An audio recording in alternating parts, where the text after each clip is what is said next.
Olá, meu amigo, olá, minha amiga, que bom estarmos juntos. Mais uma vez, mais uma manhã chegou. Mais um momento de estudarmos a Bíblia Sagrada, aqui na TV Novo Tempo, o canal da Esperança. Esse é o programa, como você já sabe, Reavivados por Sua Palavra. Cada dia, cada vez, cada momento em que nós abrimos as páginas da Bíblia, das Sagradas Escrituras, elas nos transformam. A Bíblia nos capacita a ser um melhor cristão, um melhor pai, uma melhor mãe, um melhor filho, um melhor empregado, um melhor patrão, porque a Bíblia é a palavra de Deus.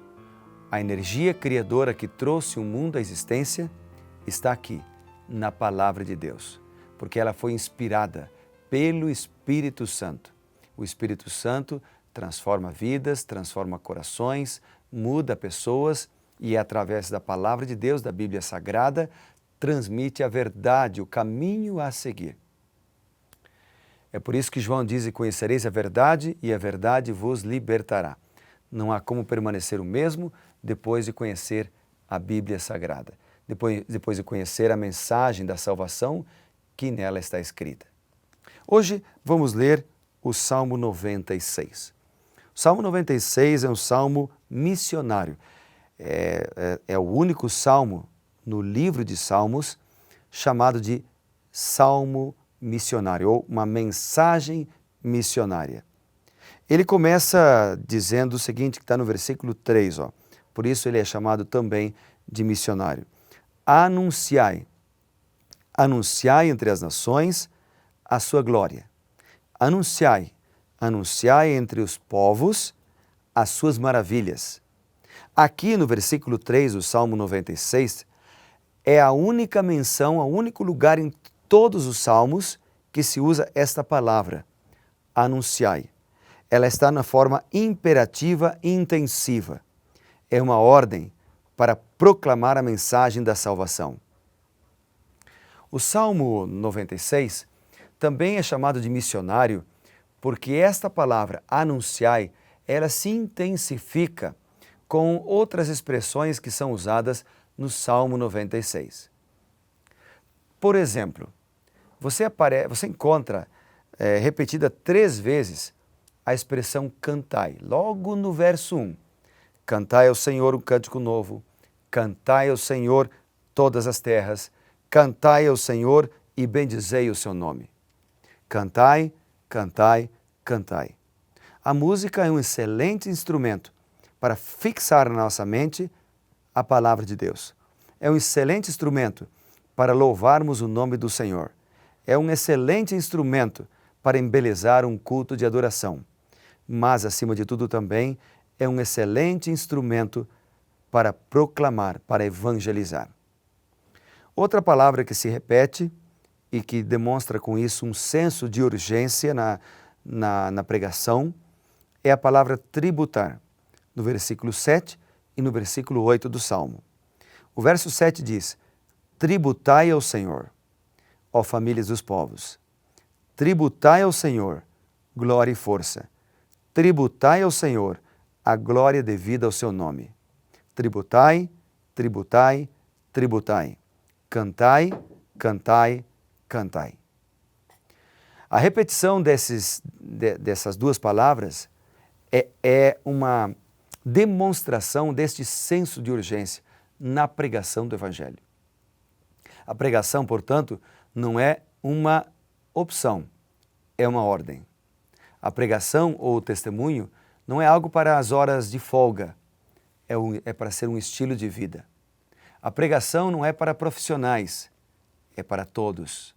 A pregação é um testemunho, é como Charles Spurgeon disse, é como um mendigo contando a outro mendigo onde encontrar pão. Evangelismo é como uma ponte que liga a igreja à comunidade. Portanto, todos nós somos chamados para louvar o nome de Deus. Entramos na igreja para adorar, mas devemos sair para servir. Servir aqueles que não têm esperança, servir aqueles que não têm conhecimento da Bíblia Sagrada, servir aqueles que precisam. O Salmo 96 também menciona, ao falar sobre a tarefa de anunciar, que esse anúncio deve ser para todos os povos. No versículo 3 ele menciona: anunciai entre as nações, anunciai entre os povos as maravilhas e a glória de Deus. Então a mensagem da salvação é para ser para todos, todo mundo, toda nação, tribo, língua e povo. Eu me lembro disso ao ler, por exemplo, a mensagem que está lá em Marcos, capítulo 16 e o versículo 15, que ordena a ir e pregar o Evangelho. Ou em Mateus, capítulo 28, versículos 18 a 20, onde Jesus diz: ide e fazei discípulos. Vamos ler esse versículo? Mateus 28. Vamos ler juntos ali. Se você não tem a sua Bíblia, lembre-se que quando a gente for conversar, nós temos que pegar a Bíblia, abrir a palavra de Deus, afinal de contas, nós estamos estudando a Bíblia, não é verdade? Então aqui Mateus capítulo 28, há esta ordem. Ide, portanto, fazei discípulos de todas as nações, batizando-os em nome do Pai, do Filho e do Espírito Santo, ensinando a guardar todas as coisas que vos tenho ordenado. Eis que estou convosco todos os dias, até a consumação do século. Então a ordem é para ir fazer discípulo. Onde? Em todo o mundo. Quando a gente abre ali a Bíblia no livro de Atos, logo depois dos Evangelhos, o Evangelho de João mais especificamente, nós chegamos ao livro de Atos. E aí no livro de Atos, no capítulo 1, nós lemos o seguinte, no versículo 8. Mas recebereis poder, não é uma obra nossa, recebereis poder ao descer sobre vós o Espírito Santo.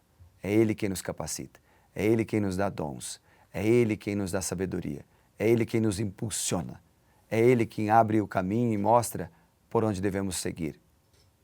Recebereis poder ao descer sobre vós o Espírito Santo, e sereis minhas testemunhas, tanto em Jerusalém, como em Judeia, Samaria e até os confins da terra. Ou seja, o Salmo 96 é um salmo que nos impulsiona a pregar. É um salmo que nos ensina a testemunhar. E por que nós devemos testemunhar? Qual é a razão pela qual nós devemos pregar o Evangelho? Deus não poderia fazer isso sozinho? Claro, Ele poderia sim. Mas então por que devemos nos envolver nesta obra? E eu tenho aqui comigo uma citação do livro O Desejado de Todas as Nações.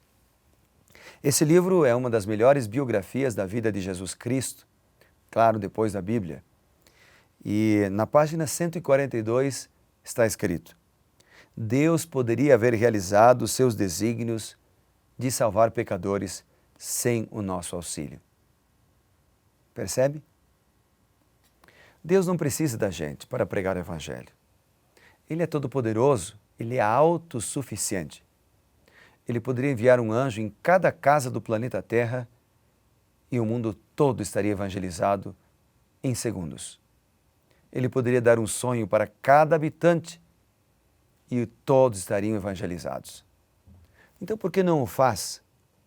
Primeiro que Deus respeita o livre-arbítrio. Ele conhece a cada um e respeita. Em segundo lugar, porque nós devemos nos envolver na pregação, nós devemos nos envolver na tarefa de anunciar a mensagem da salvação para crescer na fé. Isso mesmo, quanto mais nos envolvemos na pregação, quanto mais testemunhamos sobre o amor de Jesus, mais nós desenvolvemos a nossa fé. Quer ver? O texto aqui continua dizendo: mas a fim de desenvolvermos um caráter semelhante ao caráter de Cristo, é-nos preciso partilhar da sua obra. Não é uma opção, é uma necessidade se eu quero ter um caráter de Cristo. Partilhar da obra de anunciar. No livro Serviço Cristão, na página 39, está escrito assim: não é por falta de conhecimento que o povo de Deus está perecendo agora. A luz, a preciosa luz, brilha sobre o povo de Deus, mas não salvará, a menos que aconteçam duas coisas. Primeiro, que o povo de Deus consinta em ser salvo por ela. Em segundo lugar, que o povo de Deus, eu, você, que a gente transmita a mensagem da salvação para outras pessoas que estão em trevas. Entendeu? Deus poderia anunciar a mensagem da salvação sem o nosso auxílio. Mas porque o livro de Salmos, o Salmo 96 mais especificamente, que é um salmo missionário, ele diz que nós devemos anunciar. 3 vezes ele diz: cantai, cantai, cantai, tributai, tributai, tributai. É um símbolo de urgência, é urgente a pregação do Evangelho. Por quê? Porque é urgente que a gente cresça na fé. É urgente que a gente se prepare. Mas se preparar para quê? Para a volta de Jesus. Ele virá para nos buscar. O Salmo, por isso, termina dizendo assim: na presença do Senhor, porque Ele vem. Ele vem para julgar a terra. Julgará o mundo com justiça e os povos conforme a sua fidelidade. Sim, Jesus virá. Virá para me buscar. Virá para buscar você. E se Ele virá para nos buscar, nós precisamos estar preparados. Como nós nos preparamos? Louvando ao Senhor, orando todos os dias, lendo a Bíblia todos os dias e falando do Santo Evangelho, pregando, testemunhando. Ou seja, nós recebemos e nós damos. Quanto mais damos, mais nós recebemos. Quanto mais recebemos, mais damos. É uma roda viva. Você está disposto a testemunhar do amor maravilhoso do nosso Senhor Jesus Cristo? Eu vou orar por isso agora por você. Pode ser? Vamos orar então? Senhor Deus e Pai, eu quero orar pelo meu amigo e pela minha amiga que ora comigo agora, para que eles sejam abençoados pelo Senhor, sejam ungidos pelo Teu Santo Espírito para serem testemunhas vivas do amor do nosso Senhor Jesus Cristo. Cuida deles, cuida de mim e ajuda-nos a testificar por onde quer que formos, a falar e a viver o Santo Evangelho por onde quer que formos.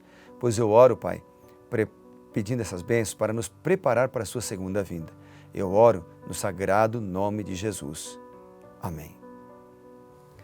Querido amigo, que Deus te abençoe, felicidades e lembre-se, seja reavivado pela palavra de Deus.